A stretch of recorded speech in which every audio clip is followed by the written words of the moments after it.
네, 자, 한국사회여론연구소 이강윤 소장 그리고 리얼미터의 이택수 대표와 함께하는 여론택배 다시 이어갑니다.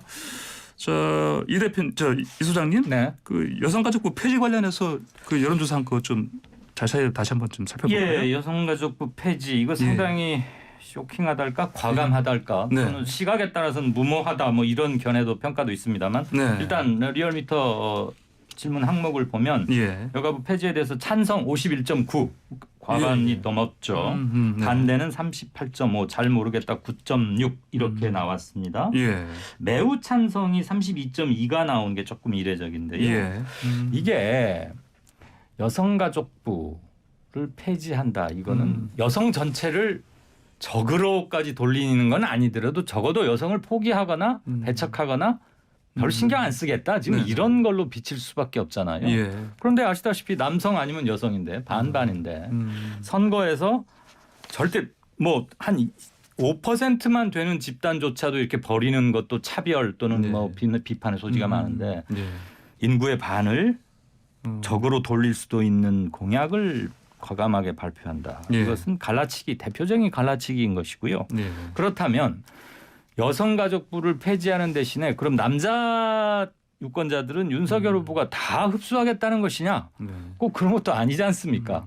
그리고 여성가족부는 2030의 여성분들만을 대상으로 무슨 나란히라거나 정책을 만드는 것도 아니잖아요. 예. 또 거기에 가족이라는 이름도 있고 성을 너무 대립적 대결적으로 보고 있는 건 아닌가. 예. 2대 남과 2대 여들의 갈등이 있는 것은 사실이지만 그것을 어느 한쪽을 버리고 어느 한쪽을 취하는 방향으로 하면 그 대립은 해소될 기미가 점점 멀어지는 거 아니겠어요? 예. 그래서 아무튼 굉장히 논란을 많이 불러일으켰는데 일단 여론의 첫 반응은 의외로 제가 생각할 때 의외로 여가부 폐지에 찬성하는 것도 좀 높았고 공교롭게도 그 즈음에 윤석열 후보의 지지율도 미미의 상승폭을 보이는 것은 사실입니다. 이것은 앞으로도 TV 토론 등등을 거치면서 계속 내연될 소지가 높은 이슈라고 저는 봅니다. 예, 저 이 대표님 이렇게 방금 살펴본 이 여성가족부 폐지 여론조사에서 봤듯이 사실 윤석열 후보 측에서 제대로 그럼 최근에 사실 이대남을 향한 그 어떤 뭐랄까 전략일까요? 이거가 작동했다 이렇게 봐도 되겠습니까? 제대로? 그렇습니다. 일단 20대 남성은 64%가 이제 찬성을 하고 반대는 29.8%. 그리고 여성도 상당히 높네요. 근데? 여성도 이제 반대가 조금 높긴 합니다. 47%지만 과반이 아니었고 찬성도 40%. 찬성도 40%. 예. 그러니까 지금은 이제 뭐 남성뿐만 아니라 여성도 이제 뭐 개편 혹은 폐지될 때가 되지 않았느냐라는 공감대가 형성이 돼 있다라는 점에서 윤석열 후보 캠프에서 아마 특히 이제 이준석 대표가 이런 부분 옆에서 조언을 많이 한 것 같고 일단 지지율 상승 요인 중에서는 가장 이 부분이 크지 않겠느냐라고 이제 보는 건데요. 물론 반론도 있겠습니다만 일단 민주당 내부에서도 제가 이제 들은 바로는 이 부분과 관련해서 특히 남성들이 특히 젊은 층에서 예민하게 반응한다라는 점에서 심각하게 좀 고민해야 될 이슈인 거는 이제 분명히 보이고요. 향후에도 사실 뭐 정책과 관련된 네거티브 혹은 비호감 대선이라고 하는데 이런 정책과 관련된 이슈 논란은 저는 이제 바람직하다고 보고 향후에 소장님 말씀하신 대로 TV 토론 과정에서 윤석열 후보와 이재명 후보 간에 좀 열띤 토론이 있지 않을까 기대를 하고 있습니다. 알겠습니다. 윤석열 후보 그 추세를 좀 봤습니다만 안철수 후보 지지율 상승 이것도 좀 봐야 되지 않겠습니까? 뭐 국민의힘 쪽에서는 아까 말씀하신 윤준석 대표도 그렇고 이거 뭐 반사 뭐 그냥 넘어간 거다 다시 돌아올 것이다 이런 얘기 하는데 그렇더라도 안 후보 측에서는 15% 넘어서 20까지 갈 수 있겠다 이렇게도 사실은 보고 있던데요. 이렇게 될 수 있을까요? 이건 소장님? 20% 갈 수 있느냐 없느냐는 이하리에 가서 물어보시는 게 어떨까 싶을 정도로 자신 없고요. 솔직히 말하면 모르겠고요. 다만 저희가 지난 7, 8일 아까 소개해드린 그 여론조사에서 지지 후보 바꾸실 의향이 있으십니까? 이거 물어봐요. 매주 묻습니다. 근데 안철수 후보 지지자 중에 45.6%. 그러니까 아침에 막 소수점 한 자릿수까지 말씀드리면 출퇴근길에 막 정신 사납고 헷갈리실 텐데 예. 그냥 뚝 끊어서 말할게요. 예. 45%약 반수가 지지 후보를 바꿀 수 있다라고 응답합니다. 그러니까 안철수 후보 지지자의 약 예. 반이 조금 안 되는 분들이 네. 바꿀 수도 있다. 그럼 근데 다른 후보들은요? 참고로 이재명 후보 지지자 중에는 예. 8.9% 바꿀 수 있다는 사람이 네, 100명 중에 9명. 네. 윤석열 후보 15.2%. 그러니까 굉장히 낮죠, 이분들은. 예. 바꿔 말하면 안철수 후보 지지자들이 예. 아직은 그렇게 충성도가 단단하지 못하다. 언제라도 바꿀 수 있다. 이것은 예. 최근에 안철수 후보 지지가 급상승한 거에는 윤 후보 등 실망, 예. 정말 수권 정당이나 수권 후보의 태도나 능력이 되나 뭐 이런 거 아무튼 이런 의문 부호들이 쌓이다가 자책골이 걷대니까 예. 안 후보로 일단 왔는데 여차하면 다시 신뢰가 회복된다거나 뭔가 상황이 좀 달라지면 다시 짐 싸서 갈 수도 있는 가능성이 높다. 예. 그래서 충성도가 약하다 이런 걸 볼 수 있기 때문에 안철수 후보가 급격하게 뚜벅뚜벅 상승한 것은 맞지만 예. 그게 일시적인 한 2, 3주 계속되는 현상인 건지 장기적 트렌드, 예. 추세인 건지는 아직은 저는 판단을 안 하고 있고요. 예. 그것이 트렌드로 이건 트렌드다라고 확인하려면 적어도 한 4주 내지 5주쯤은 자체 동력을 포함해서 올라갈 때 예. 자체 동력, 상승 동력이 그게 확인되기 전까지는 저는 아직은 트렌드로 보기는 힘들지 않나 이런 생각을 합니다. 이택수 대표께서는 어떻게 보십니까? 안철수 후보의 지지율 올라온 거가 뭐 그러면 방금 이 소장 말씀하신 것처럼 지지 후보를 바꿀 수 있다 이런 사람들이기 때문에 또 빨리 빠질 수 있다 이렇게 볼 수 있겠습니까? 네, 이 지지율이라는 게 네. 우리가 반사체 발광체 얘기하잖아요. 네. 윤석열 후보도 사실은 이제 자기 발광체라기보다는 반사체로 시작을 해서 지지율을 네. 조금씩 네. 네.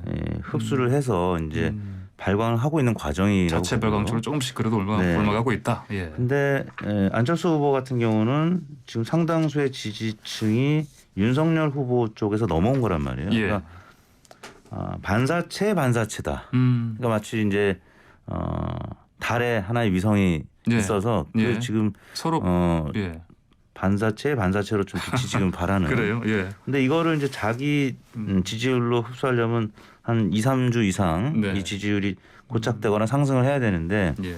지금 이제 일간 지표로 보면은 안철수 후보의 지지율이 지난주에 급등을 하다가 이제 어제 그제 발표된 여론조사들을 보면 예. 대략 10에서 15% 정도 선에서 예. 횡보하고 있어요. 더 이상 올라가지 못하고 상황이라고 있고. 볼 수 있죠. 예. 그 이유는 윤석열 후보 지지율이 이제 많이 올랐기 때문인데 네. 그러니까 넘어왔던 지지율이 다시 윤석열 후보 쪽으로 넘어가는 윤석열 더하기 안철수 하면은 지금 대략 전화 면접에서는 40%, ARS는 45% 나오는데 이게 지난 대선 때 2017년 대선 때 예. 홍준표 안철수 두 후보의 지지율 합 45%. 그럼 굉장히 비슷한. 그러니까 파이는 정해져 있고 예. 이제 치킨 게임을 할 수밖에 없는. 그러니까 안철수 후보 지지율이 올라가려면 윤석열 후보 지지율이 떨어져야 되거든요. 예. 근데 지금 당분간은 윤석열 후보의 지지율이 이번 주까지는 좀 강세를 보일 가능성이 높다고 보고요. 예. 다만 주말에 예고된 윤석열 후보의 배우자 김건희 씨의 그 7시간 녹취 파일 녹취 공개 방송이요? 여부에 따라서 만약에 공개될 경우에는 다음 주에는 조금 예. 파장이 있을 수 있죠. 이제 물론 역결집할 가능성도 있는데 예. 만약에 지난번 그 사과 기자회견 때처럼 조금 오히려 부정적인 요인으로 작용한다면 특히 예. 여성층이 좀 민감하게 반응하더라고요. 그래서 예. 여성층에서 조금 이탈할 가능성이 있는데 그러면 다시 또 안철수 후보 쪽으로 이동할 가능성은 있죠. 왜냐하면 윤석열 후보의 지지율이 빠지면 그 이재명 후보로 넘어가는다기보다는 중간층에 있는 안철수 혹은 무당층으로 넘어가거든요. 그런 상황을 지켜본다라고 했을 때는 안철수 후보의 지지율은 윤석열 후보의 지지율과 굉장히 맞물려 있다. 예. 근데 단일화 지금 그 주제는 지난주까지 굉장히 활성화됐는데 예.